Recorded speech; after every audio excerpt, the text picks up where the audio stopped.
Hey guys, welcome to episode 6 of Living Your Ideal Weight podcast. Today I am talking about fear and fears around becoming your ideal weight.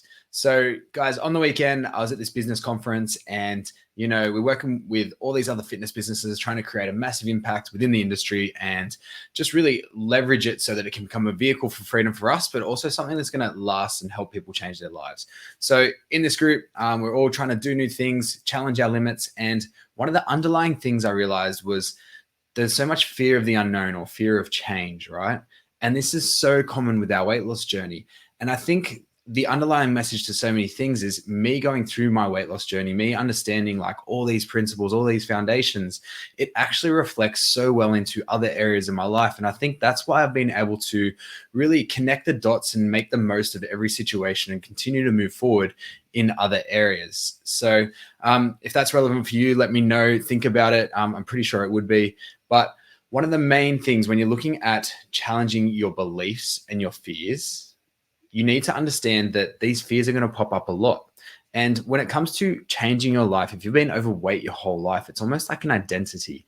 And when you're trying to change an identity, there's going to be this fear of like loss. You're going to have to change things that you do so often because you are your habits. The choices that you make every day create you, and then your choices create you back. And it's just a vicious cycle. So you having to change certain things and the way you live with the world, it's really going to be a big challenge for you. So you really need to learn how to let go and make sure that what you're visualizing in the future and becoming that bigger, better person is really going to outweigh all those little fears that you have. Other fears of things include like fear of missing out. If your social circle is massive on like food and drinks and going out, initially you're going to think like, shit, I can't do nothing. It's just the way we think. It's all or nothing. I'm here to tell you it's always something. And it's really important to understand that you can still go out with the friends, but you just need to learn a little bit of, self-control. Oh, I can't do that. Have you tried enough times continuously to make sure that you're able to do that? There's plenty of little tips and tricks like eating a little bit more before you go out, like eating healthier stuff, avoiding certain foods, eating better, because eating better over a large period of time is going to result in massive results for you because it's all about the long game.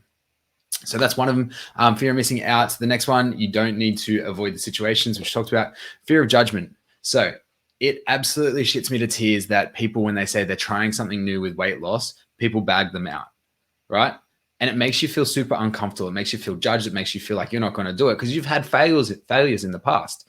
Well, what if we shifted it and just thought about us, right?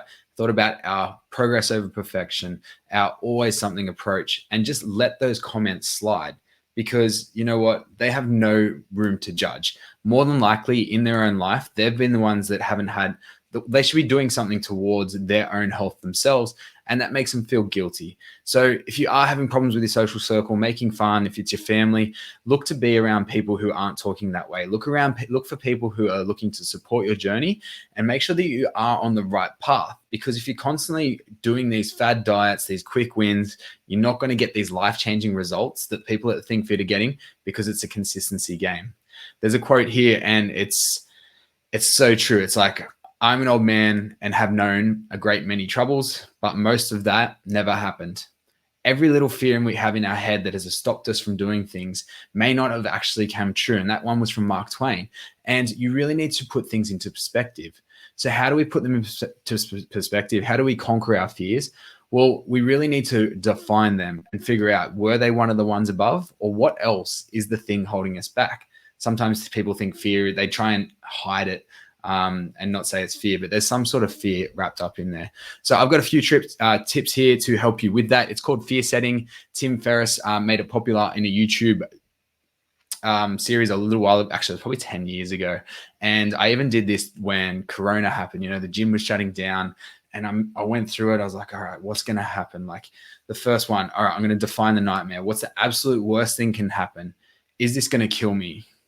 Could kill me. It was Corona, but I wrote it down, like we made everything real. We really defined the nightmare and we thought about, all right, on the scale of 1 to 10, how bad is it going to be? Is it going to be permanent? How likely was it going to happen?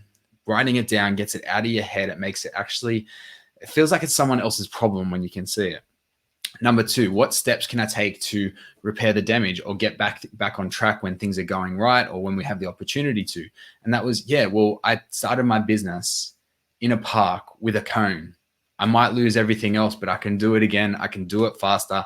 I have the skills, I have the resources, I have the support to make sure I get there. And that's what's important to understand is when you're taking your health journey seriously, when you're not just focusing on smashing your body, when you understand nutrition and stress reduction, you're going to have the skills and the resources to get back on the horse so much quicker. So you need to make sure you understand and evaluate and see what steps are necessary. Number three, what outcomes or benefits, both temporary or permanent, could occur, and what could you actually avoid? When you put it out on paper, what obstacles are the ones that you don't actually have to deal with, but your head has thought about them? And the good thing is too, out on paper, other people can visualize, sit with you and help you get through it. And that way you can really evaluate where it stands. Like, okay, is this just really going to impact my confidence? Is it going to impact my self-esteem? We tie our self-worth around our like financial wealth, but is that actually who we are as people?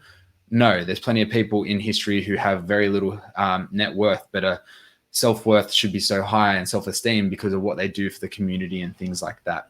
Number four, what are you putting off out of fear? This is huge. And if you are struggling with starting your health and fitness journey or staying on track, I really need you to think about this one, because everything you are putting off, everything you are stopping yourself from doing is meaning you're going to get further away from the life that you want.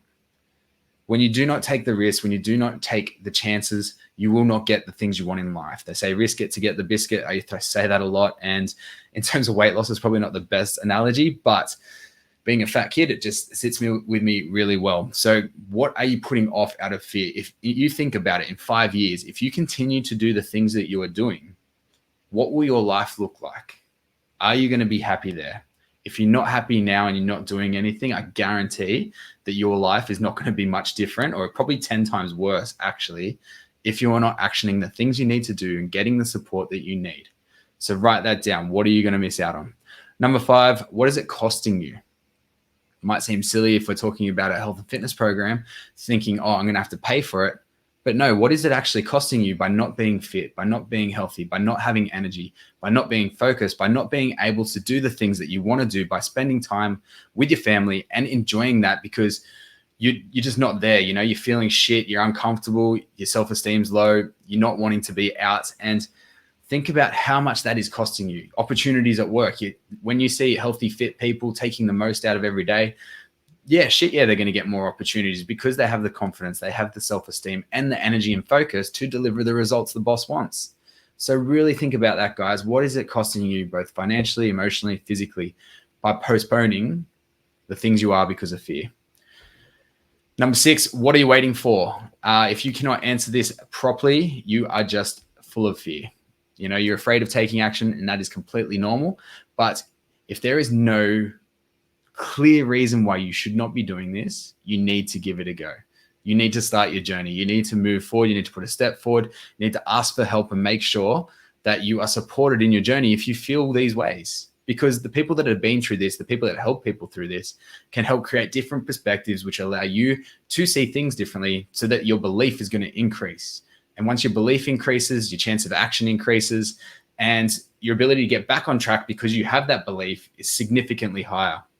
Guys, I hope that helped. Sorry. So Tim Ferriss, fear setting, a couple of questions in there. I'll pop it up in the post, and I hope you have a fantastic day, week. If you're in Sydney, good luck with all the rain. Otherwise, remember, you become what you think. So think fit.